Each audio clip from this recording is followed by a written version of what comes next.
not everybody is equipped to or interested in engaging in high-level discussion of abstract and creative ideas. You hear this idea that everyone's creative. That's a lie. It's as straightforward as that. True creativity is very, very rare.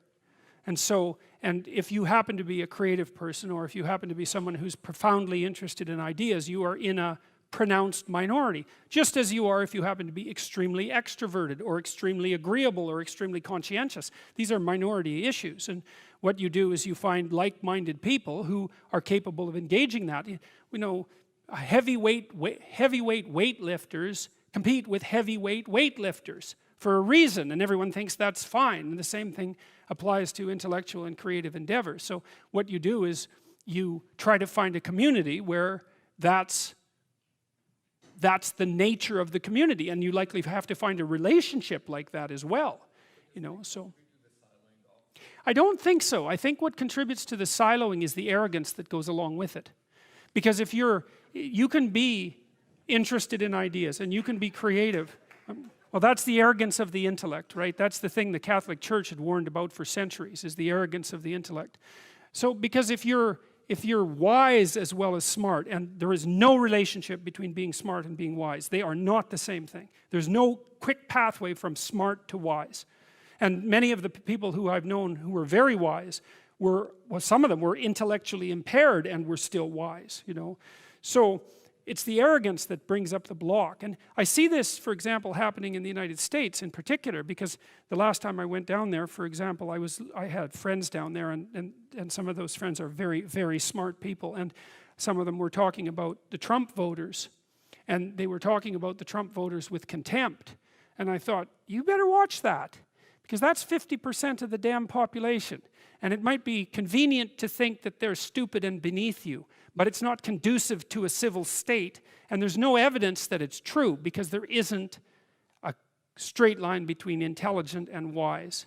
And so I think that if your character is developed and you're intelligent, you can have your siloed creative community, but you develop enough wisdom so that you can see all the things that people can do that are of high ethical utility that are outside the intellectual domain.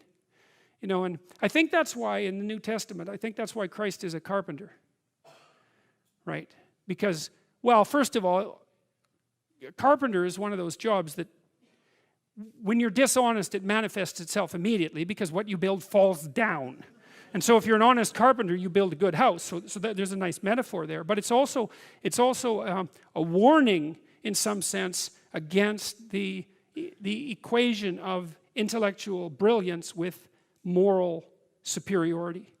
And so if the intellects would drop their moral superiority, and fat chance there is of that, then the divide between the working class, say, and the elite would resolve. And there's every reason to have respect for decent working class people. I mean, it's on their labor, as the left-wingers at least hypothetically agree, that the entire edifice of the culture is resting. So you can have your cake and eat it too, but you have to not assume that your niche makes you superior. And it's very difficult for smart people, especially smart.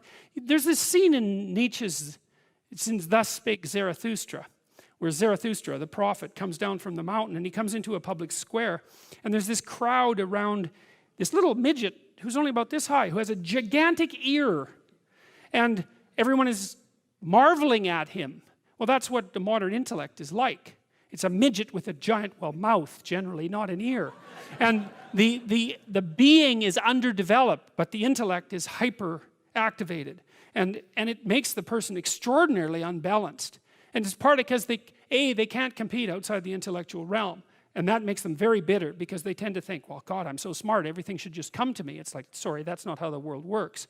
And it also, that attitude is immediately evident to people that they're talking to when they talk in the manner that they talk, if they are arrogant intellectuals of that sort.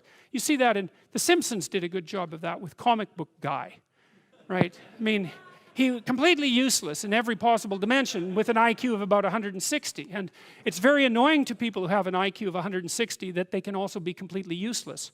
but it happens a lot. So